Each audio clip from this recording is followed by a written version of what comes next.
I'm going to hit the record. Good morning, everyone. Welcome to this week's COVID weekly briefing. And as you know, every week is a different week. So this is Crystal Mitchell. I am the co-director of Recycling Black Dollars, as well as a business coach and for our community. I love my community. So my purpose on this planet is to make sure that we get all the information that we need to make sure we're making the right decisions. And it's important. So right now we're in save our business mode. Okay, so today we have Mr. Gregory Sneed, and I am going to, Greg, most people should know who Greg is. This man has been around in the financial industry for a long time, brilliant, very smart about what's going on, very involved in our community, very involved with FAME and First AME Church and the Renaissance program, and he is just, and he has picked up the reins here as well to help us make sure that we get the information to you. So with that, I'm going to now introduce to you my co-host, Mr. Stephen D. Turner, and from the Slayton Group, and he's representing himself and the BBA, the Black Business Association. So he's going to talk to us about some things that's really important. One thing we want to make sure is we're finding where all of the opportunities are for us to make sure that we stay whole here in this during the pandemic. And I hope everyone's been safe, and especially as we gradually open back up, that we're still using common sense to make sure we keep ourselves safe and our families safe, but at the same time, keeping the economy safe, okay? So with that, I am gonna turn it over to Mr. Stephen D. Turner. Thank you, Crystal. Again, Stephen Turner, I'm the managing principal of the Slayton Group. We're a risk management insurance company specializing in small to mid-sized companies that have anywhere from 15 to 100 employees. That's our sweet spot. With that, I've been working with some of my clients who have employees, some of the challenges they have during the coronavirus and how they can pivot and survive. And on behalf of the Black Business Association, which is celebrating our 50th year in advocating unapologetically for Black businesses, we feel fortunate to work with Recycling Black Dollars in delivering information to you. It's my privilege, Crystal, if you give me that pleasure, to introduce a colleague, a friend, and I think this was my third iteration knowing Greg. One life I knew Greg from the National Black MBA, CPA, entertainment. Another life was as a financial advisor, insurance broker. Now this life is he's a financial coach, and as someone who has his finger on the pulse of a lot of things going on with COVID-19, not only as it exists today, but as we try to strive and move forward. So with that, Crystal, with your permission, can I toss Yes, over? please do. Yes. Gregory, you're on.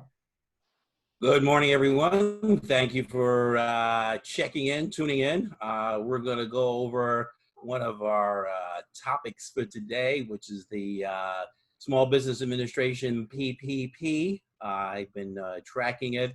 I've been successful in assisting 3 nonprofits to get their loans, approximately $500,000. And I also was able to file for myself. And great news, breaking news, I actually got my money yesterday. Didn't even notice it. Yeah, thanks. So I logged into my bank account and saw the balance, like, way! So it will definitely go be reinvested into the business. But it's interesting, in the time that I applied and since, the rules of the game changed. So we're going to go over that today, specifically on the forgiveness side. And I'm not talking about anything religious or church-wise. We're talking about loan forgiveness. So let's see if I can get the presentation going here. See if I can do the share and start from the beginning. There we go. Can you guys see that? Yes. Awesome. So today we're going to review the loan forgiveness. These are the things that we're going to cover today. So we want you to know the SBA rules, requirements, and the calculations. They have been changing. We'll go through that in a little while. It is imperative to keep great records, payroll costs, and tracking the number of employees. And that's very important on the forgiveness. In many cases, loan forgiveness is not going to be 100%. So at the onset of this program, there was always a 75-25 split. 75 had to go to payroll and 25 to a limited number of things, which was the mortgage interest, rent, and utilities. So that still exists, but the rules of it, the calculations have changed. And the breaking news is that there has been updated guidance that was provided last Friday. And that guidance changed some of the understandings. Key is the fourth bullet here: self-employment loan forgiveness now has been capped at 850 seconds of your income defined as if you're a sole proprietor and you're filing Schedule C, it would be line 31 on Schedule C, which is your net income. If you have if you're paying yourself a salary, it would be based on that. And that has changed. It was going to be the calculation where it was 2.5 times your monthly salary. Now it's just 2 months worth. And it's actually not even 2 months worth, because a month, as you know, has 4.3 weeks. If you divide 52 by 12, you get 4.3. Now they've capped it just at 4. So you lose that 0.3. And we'll go through that in a minute. And then I have, I've shared with Crystal, she can send it out to you, the new application. It is an 11-page document. I'm going to show you what that looks like in a little while, but it is complex. So let's go through it kind of one by one. One is to know the rules. All right, so look at this. Interim final rules. So the program was rushed out. So the SBA made some revised rules on April 3rd. Then they updated on April 14th. Then again on April 24th. Then April 28th. Then on April 30th. Kicking into May on May 5th, Cinco de Mayo. Again on May 8th, May 13, May 14, May 18, May 20, and the most recent on the 25th. So I didn't count them. What do we got? 1, 2, 3, 4, 5, 6, 7, 8, 9, 10, 11, 12. So talk about a moving target. The concept of this loan from a macro standpoint was to boost the economy, but it was also done to help the stock market by the Treasury taking action such that the market would end its free fall. So it wasn't so much the details of what was in the plan. It was more focused on that significant money was being pumped into the economy. Initial $2.5 trillion and another $1.5 trillion. So I think we're looking at $4 trillion. $4 trillion being pumped into the economy, with the understanding that so much of that money is going to recycle right back in. Very little of that will go into savings. We're going to cover this, and Crystal, I did send you a copy of this. So the SBA document that is the sort of Bible on the forgiveness now is labeled here SBA 13 CFR. I don't know what that means. Part 120. The government doesn't make anything easy, but it's in two pieces. It's by the SBA, and it's also from the Department of Treasury. So that is very important to know, that there's two components of it. It's the SBA on the loan side, and then the treatment of it, of how it's either going to be taxed, not taxed, how it's treated, how you cannot double dip. So there's certain credits that are available, or the EIDL. You can't double dip. And if you're taking a deduction on the SBA, you may not be able to take that same deduction on your return. So there's some complexity to this, and we'll go through that. The SBA also has a frequently asked questions document. I didn't provide that, but that's easily to obtain on the website. That does change. It will refer to the Federal Register, and you can find that. And there is a Federal Register specifically for the PPP. And then you've got the SBA website. I also encourage you to look at industry newsletters, blogs, information from the lenders and different community organizations, such as what's happening here today with Crystal and Stephen. Thank you for inviting me. And this is an important service that you're doing to the community to provide this valuable information.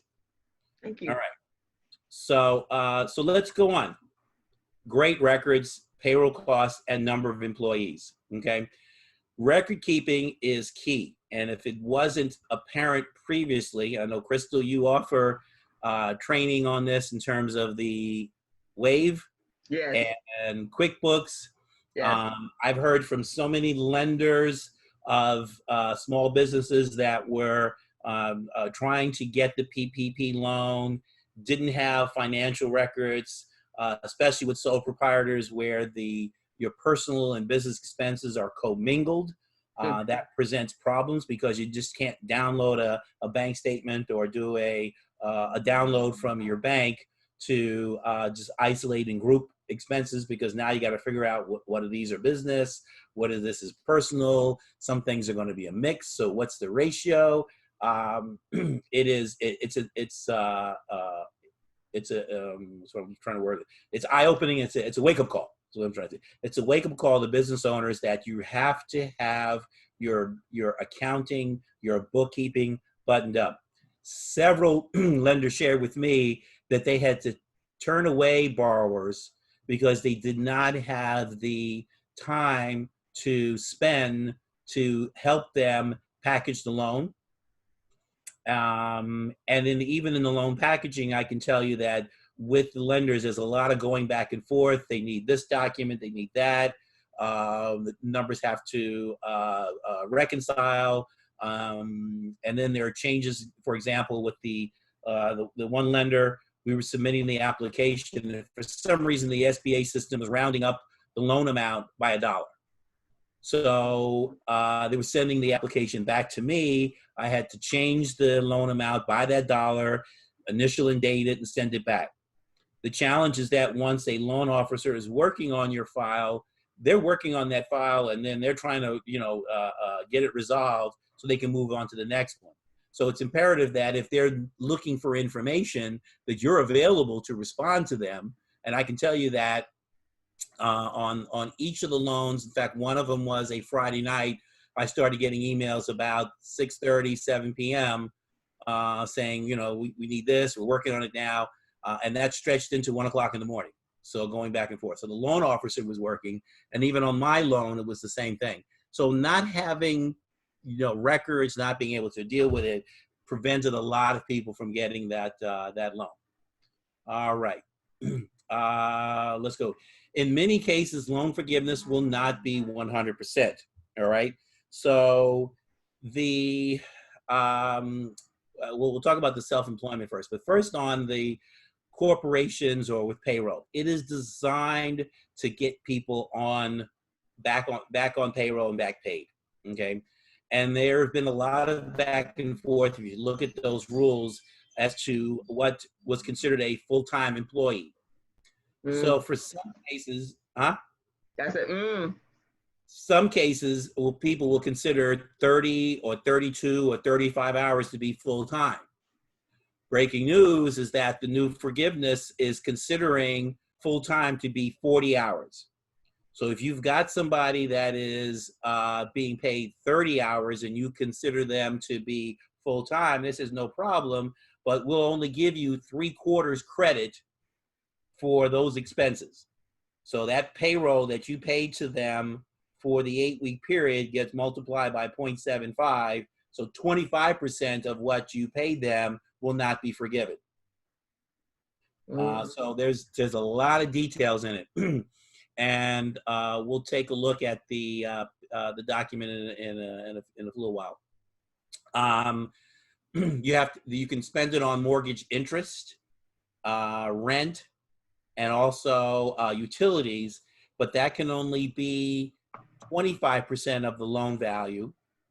And of that 25%, I think 25% of the 25%, which is 5, has to be spent on something that's payroll related. So it really comes down to 80. So what I'm saying is that there are a lot of details when you have the government. If any of you dealt with government rules and regulations and forms, you know that it doesn't make sense, and you almost need a doctorate in forms management to try and figure out following through. And I'll show you the loan document in just a few moments.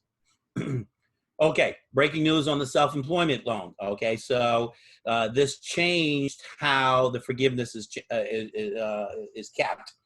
So if you're self-employed, obviously you don't have payroll. So the story is that you took your income, your gross income or net income from the Schedule C, line 31, and you divided it by 12 and then multiplied by 2.5 to arrive at the loan amount. Okay. Now what they've done is all right, the loan, and then you whatever, that was sort of a replacement of your income, replacement of lost income. Then under following the standard corporate loan forgiveness, it allowed for you to have additional forgiveness if you spent money on mortgage interest, utilities, and rent. That has now gone away. So now in the latest guidelines, they've capped it at calculating the forgiveness, taking your annual income, dividing it by 52 instead of by 12, and then multiplying it by 8.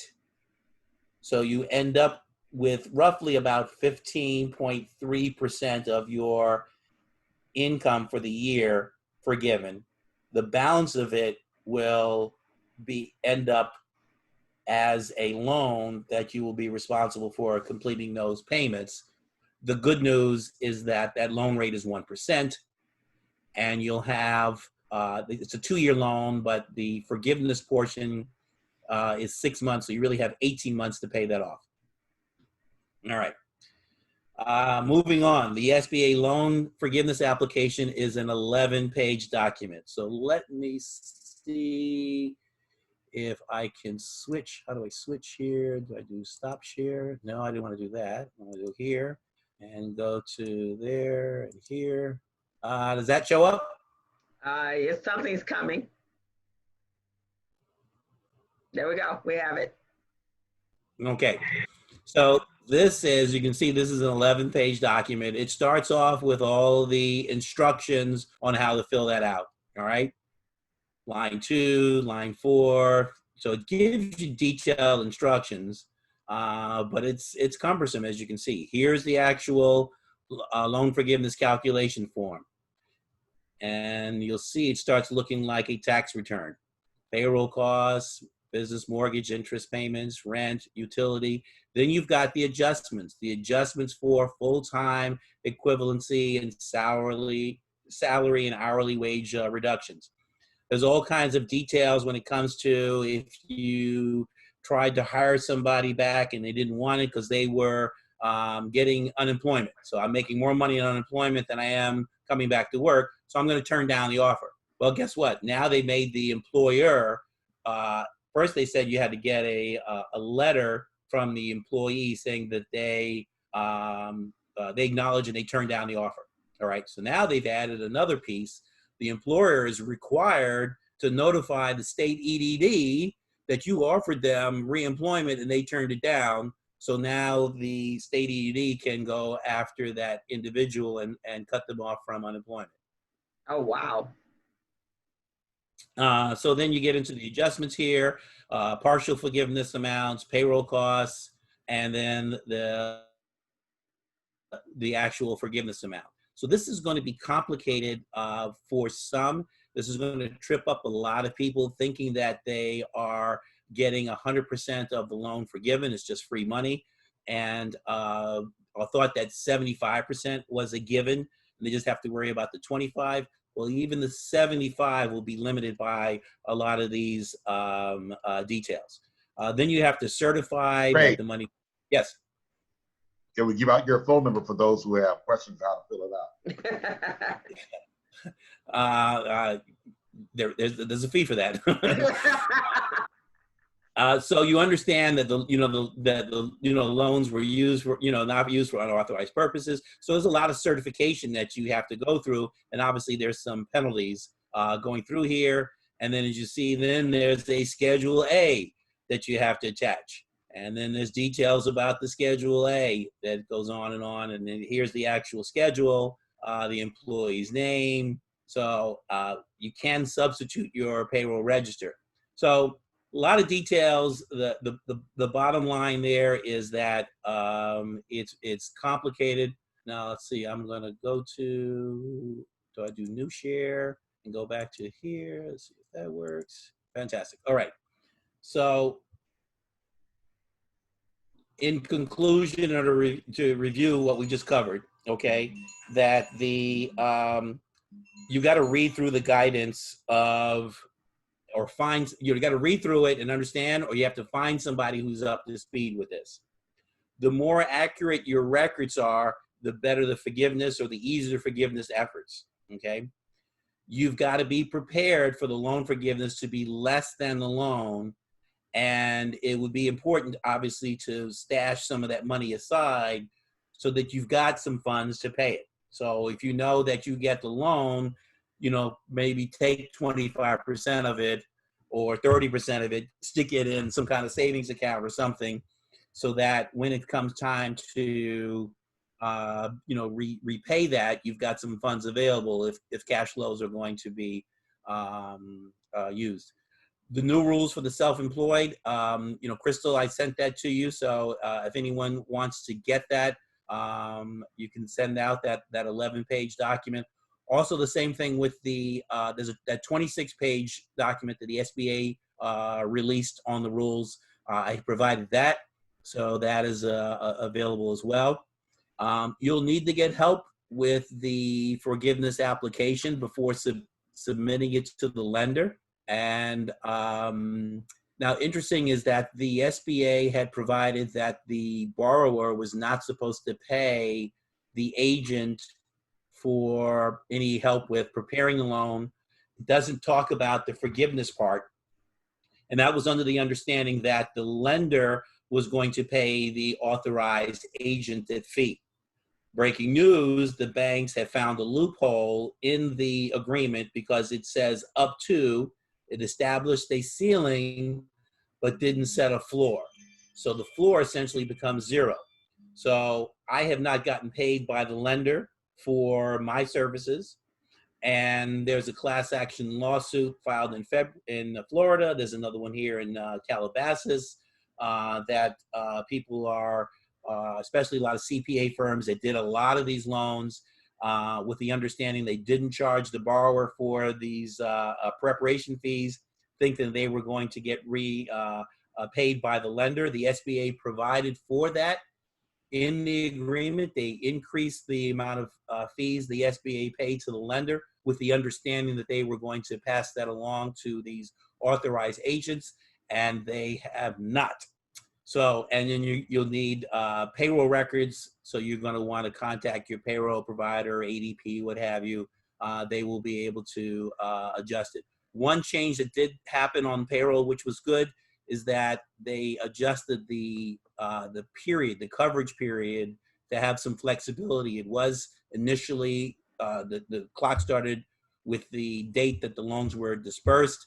Now you can select a period beginning at the next beginning period of a pay period. So for example, let's say you got the loan on the 5th, but you are on a biweekly, so that you could actually move it from the 5th to the 15th to capture your next pay period and then it shifts the 8-week period forward, additional 10 days. So they did provide some rules there. The AICPA and a number of organizations have been writing to the SBA to provide additional guidance. So these rules could yet change again. There you guys are. Okay, thank you, Greg. I don't know if there's any questions. I do know that there was a question that I had to ask for a client of mine that I was running payroll, is that a lot of individuals were using the PPP loan to pay back their, to go back and help their, I guess their employees kind of catch up, especially with rent and things like that. So I did just read that there's been a clarification on bonuses and hazard pay count as a forgivable payroll cost with limitations as owners and employees, on owners, employees, and as well as sole proprietors and general partners. So I would clear, I'm going to reiterate what you said, Greg. Most people have a payroll service. If you don't, I highly recommend you get one, because this is not, even on a normal, you don't want to do payroll by yourself. But here, for sure, you want to have the aid of whoever's helping you, whoever does your payroll. So if that's Paychex, if that's ADP, if that's QuickBooks, they've actually adapted their payroll systems to reflect what's happening. So give them a call. Payroll is on the 6th of June. I would recommend not, if you're going to call them, call Monday or Tuesday. Do not call 2 days in before payroll, but but afterwards you can call so that they can help you understand what it is that you need to do. Right now, this is no time to be saving dollars on payroll services. This is payroll services. And then the other piece is, if you guys are noticing what Greg did, there is no way you're going to get through this without payroll records. If you happen to have slid in, now the payroll records and the auditing of all of your accounting records are going to be required. So if you're doing this piece, you really truly do need to now bite the bullet and really get your bookkeeping in order and your records in order, because this is all predicated on that. Greg has left his information there, so I am going to send out this his presentation. Excellent, by the way, Mr. Gregory Sneed, but I knew to do it. And so very well informed, and he is absolutely right. The more information that you acquire and research, the better off you will be, especially if you did receive either any of the governmental assistance and programs, disaster relief programs. So just want you guys to know that. Thank you, Greg. You mentioned about the, what's going on? Okay, about the services. So, I provide life insurance, annuities, and long-term care, and I'm going to be launching a new business venture next month in financial coaching. I've opted not to provide assistance with this PPP calculation. You're really going to be, I think, better served working with someone who's providing bookkeeping and accounting services, because this really shouldn't be a one-time. If you don't have that resource available now, I encourage you to get that and to continue to use that on an ongoing basis, because having good books and records and accounting and separation of personal and business is key. And this is a wake-up call to a lot of businesses to get your financial house in order. So thank you very much for the opportunity to share this information, and I appreciate it. Thank you, Stephen. Thank you, Crystal. You are so welcome. So Catherine asked, she knows that there are many small businesses that are having difficulty getting the loans through big banks. Would you speak to using PayPal, local credit unions, and etc.? Yes, actually they are. QuickBooks they have. So here's what I'm hearing. There's over $100 billion still sitting in a fund that now they're begging you to come get. Not without all of the paperwork. All of that still has to be there, but people kind of slowed up with thinking that they weren't going to get it. So now, yeah, there are a number of other lending entities out there. Isn't it Cabbage, Stephen? And you have PayPal. You have Cabbage, you have Lender Street. Also, you have the credit union and the CDFI. Right. So you can reach out to them. Vermont Slauson is probably a good move to go to. Lindustry is a good move. We had who do we have? Constance Anderson on, and she talked about it. So you can reach out to her. PCR, right? PCR as well. So you can reach out to all of those entities. I will send you over, I will put a list of the resources out and you guys can give them a call. The SBA has a list of approved lenders on their website. So if you're having problems, but here we still come back to having a relationship at your bank. Now, everybody here banks their money somewhere. I would imagine not too many people have their money up underneath a mattress, right? Am I right? You have your money in somebody's bank. Go to the bank manager, introduce yourself, get to know them.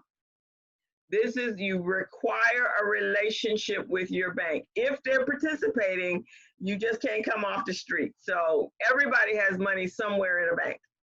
And that would be one of the biggest recommendations I would have for you. But that's how you would do it. But again, your payroll records, all of this information is being regulated by your paperwork that you can submit to them. Now, I'm not quite sure, and I don't know if we have anyone on the call that is from an SBA or anywhere.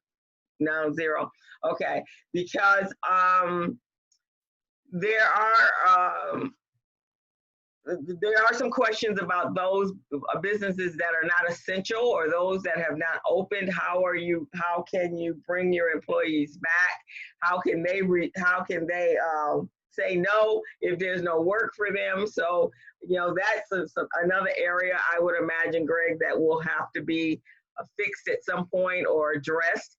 I'm going to say again, write to all of your political leaders here in your community expressing your disconcern. If they hear about it, then there's no need for us to suffer in silence. Obviously, the gates are open, so just reach out, and that will be a good thing for them as well. Because if you don't forget anything, we are in election year, so it's not just the president we're voting for. We're voting for everybody. So this is a good time for you to get them to stand up and do what they need to do. Stephen, anything? No. Okay.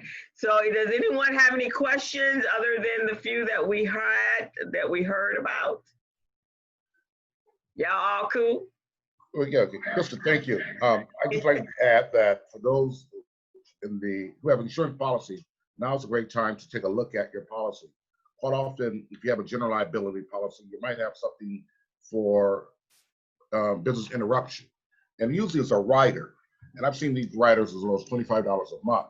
So we're in a period that because you were shut down, if you're a small business owner, because of the COVID-19, you probably have some recourse to your carrier.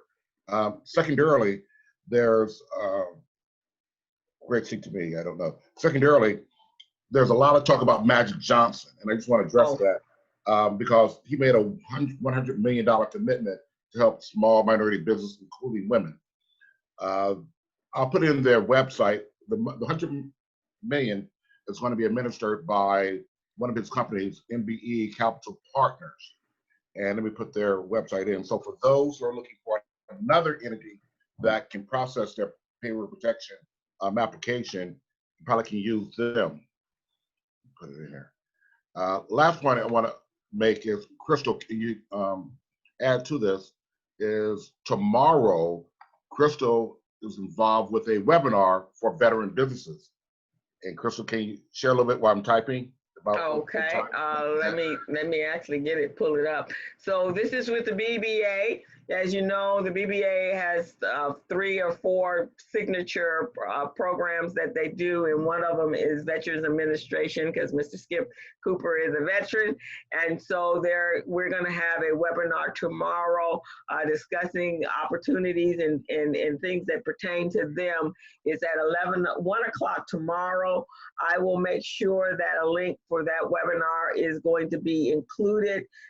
Again, as Stephen and I had said in the very first one of these COVID briefings, is our goal is to bring our organizations together so that we're working together to bring massive impact for our community. And so we're reaching out to everyone to do that. And so these are those efforts. We are all working for the same population. You guys need the same information. So this is one of the things we're doing. So I will make sure there's a link, and especially if you're a veteran and you're a business owner, this is a good seminar for you to tap into. And I am going to give you the information right now. It is the Virtual Veterans Procurement and Business Conference. It's from the battlefield to business. Veterans are diverse in our action. So it's tomorrow at 1 o'clock. This is being provided by the BBA. And so you guys can tune in to that tomorrow. Okay? So we'll hope to see you there. And also, as a business owner, as well as individuals, one thing that many people are impacted. Kevin, Caleb attest to this as well as Greg, is health insurance. We're fortunate to have on the line Trina Oils, who's involved in health coverage, billing, as well as accountability. She has 30 years experience as a healthcare consultant. Trina, I just want you to briefly share a little bit about your services, how it's been impacted by COVID-19, and how you can help the community. Yes, can everyone hear me? Yes, we can. Okay, hi. My name is Trina Boyles, and I've been in the healthcare industry for over 30 years. Currently, I have a podcast called Healthcare Cares, and my goal here is to empower our community to understand their benefits and what benefits they can utilize, especially the preventative care. And I'll give Stephen the information to give everyone.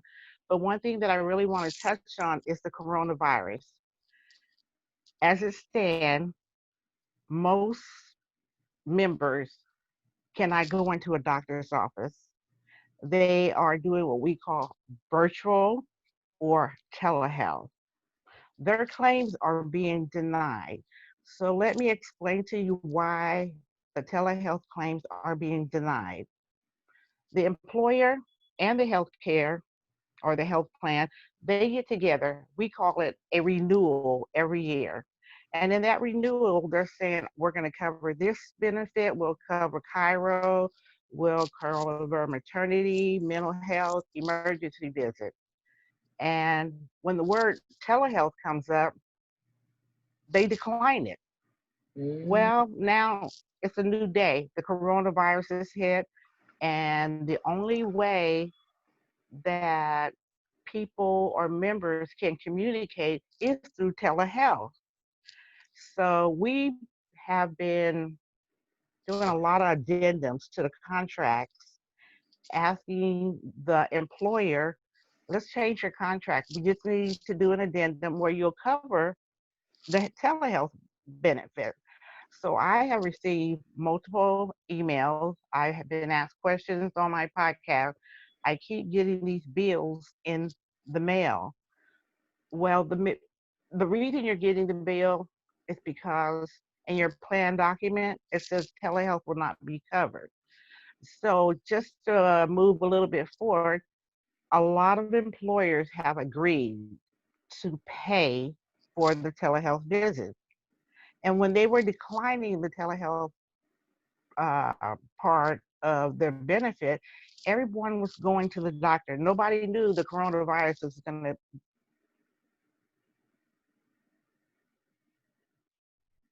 Oh, okay. She, what happened there? She's self-muted. Okay. Trina, you muted. Oh, okay. Sorry. Can you hear me now? Yes, we can. Okay. So what's going on now? We have been doing a lot of negotiations with the employers to get them to implement this language in their contract where they will cover the telehealth conversations with the member and the doctor.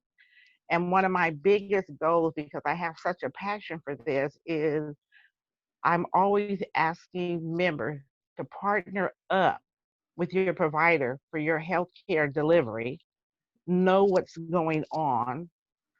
So when you get a bill in the mail and it's $45 and some I've heard $250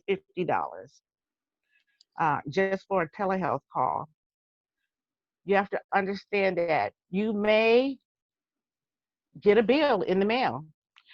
And the reason why, you may not have met your deductible, you may have an HMO plan where you have a co-payment, or you have a PPO plan where they're only going to pay 80% and you're responsible for the 20%. It's the same as if you were going into the office. Wow. Because yeah, the coronavirus have had,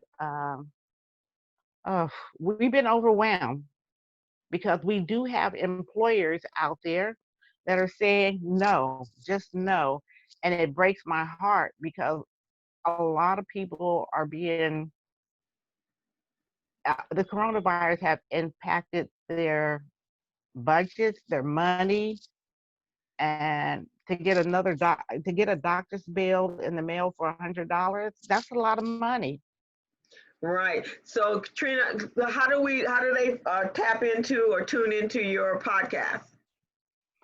You can go to my Facebook page, which is healthcare.cares, Okay. CARES. Healthcare cares. Yes, cares, CARES. Okay. And when does this podcast broadcast? I broadcast every Wednesday at 3 p.m. and I have various subjects out there already on YouTube.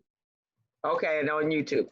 Thank you so much. So if you're definitely concerned about your health, and I know we have loved ones and we're taking care of parents, that might be a great a podcast for you to tune in to. One quick thing, we want to say hello to Edwin, who popped in from the California Black Chamber. He is going to be my co-host next week. So hello, Edwin. If you're still there, are you there? And then someone else had a question that they had received, they had set up an account with the SBA for a loan, but they didn't have a link for her. So she called them to find out how to go about setting up, and was told that she received an email in error. I didn't understand that. Do you know if this has happened to any others on the webinar? Has anybody else received a false positive?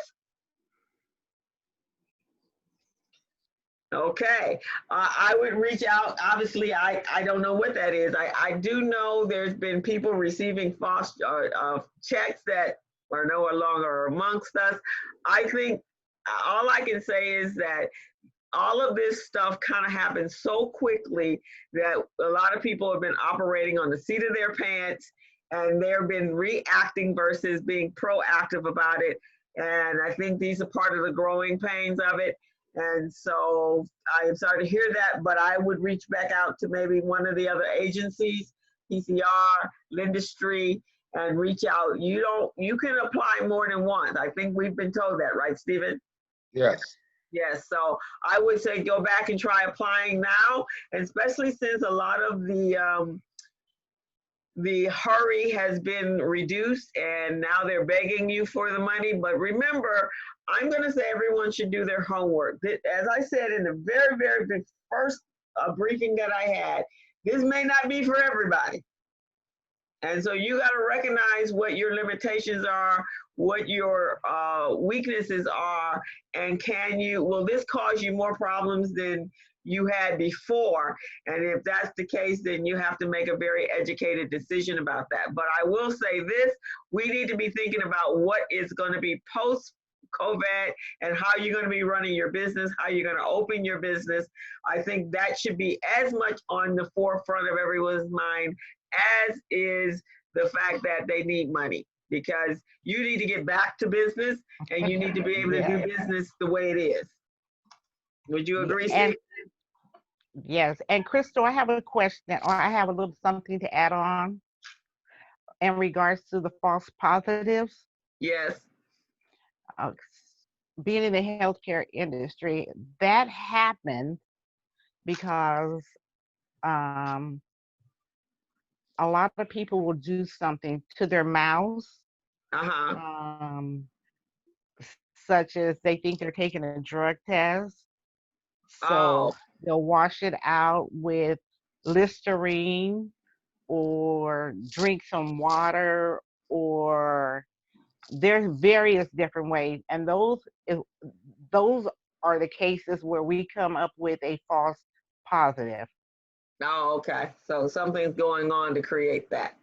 Okay. So I guess you guys should all turn over to Trina's podcast. You probably will learn a lot about healthcare and the things that go on, because that's a whole pot of stuff all by its little lonesome. So we will tune in to Katrina and find you on Facebook. And that can you tell them your name again? Oh, wait a minute, you're muted. Okay, I unmute again. Okay. Okay, let me give you, I'll give you my email address, which is healthcare.cares, CARES, @gmail.com. So if you have any questions or you need all the information as far as I also have a website out there. I can email you back all the information. Thank you very much, Katrina. We appreciate it. Thank you, Gregory, for all of that great information. Appreciate it. We want you guys to support Gregory in financial coaching. If we had to pinpoint, and there are many in our community, but if we had to pinpoint the one major issue that we have both in personal and in business, is our lack of understanding of how money works. Amen. And I think that's even beyond financial literacy. I think that's, and there's a business financial literacy, and I don't think we really understand how it works. So understanding and reaching out to coaches that can help you with that, that's really vital. Wouldn't you say, Gregory? Yes, absolutely. This pandemic is showing, and it's created the need for it. So, I see the need for it, and I've been given this gift of financial wisdom with the understanding that it's for me to share that wisdom with others. So I used to see it as a talent, but now I see that, God gave me a gift to understand this, and I want to share this gift with others.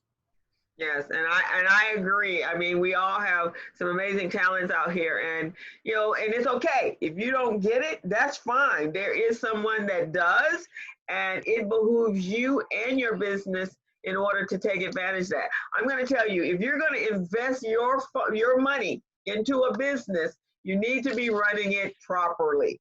You need to be running it with the right structures. You need to understand how you can make better use of your money, how to grow your money, and how to multiply that money. Because if not, this is not going to be the last time we're in a pandemic. There's going to be others. In fact, they're talking about next year. So we need to be on front of that curve, not on the back of that curve, trying to wait for the handouts. Make the money. It's out there. People are making thousands and millions of dollars every single day. We just didn't get the secret. We didn't get the secret memo. So Greg is going to give you the secret memo. And look under the mattress, right? All right, look under the mattress. So we want to thank you guys. I don't know if anyone else had any questions. We're right up close to the hour. Stephen, did you have anything? Next week we have another great, who knows what's going to happen next week. Look at Greg. How many was that? 15 times? There was 15 changes, Greg? Not even countable. So I think it was 12, yeah. 12 times. So next week, I'm sure there'll be some other things that will be changed just from last week or this morning. All No right, surprise Stephen. from the U.S. government, right? Right, exactly. It is the U.S. government. And let's not forget, we are in a voting year. Let's keep our eye on the prize. Let's do what we need to do in November so that we can start to write and change our country back to whatever that's supposed to look like. I don't even know what it's supposed to look at this point. Stephen? And again, with Memorial Day behind us, let's look forward to tomorrow, in which the Black Youth Association will have a webcast honoring our business opportunities for veterans. And we have our own Crystal Mitchell, who will be co-hosting that event. And again, tune in for next week. And our co-host will be Crystal and Edwin Lombard, President and CEO of the California Black Chamber of Commerce. Yes. All right, guys, have a great weekend. Be safe, keep your family safe, and let's be productive. And let's get on the other side, the post side of COVID, and let's talk about something new in the coming weeks. Bye-bye. You guys have a great week. We'll see you next week and Friday, and we'll see you tomorrow. Bye-bye, guys. Thank you. And this is a recording, so you will receive the recording. Also, you can go on to Facebook. It's been zoomed on Facebook, so you can catch it there. I will tag you, Mr. Gregory Sneed, and you can move it around. You can share it with your group. Thank you so much. Thank you, guys. See you next week. Thank you. Thanks, Krista.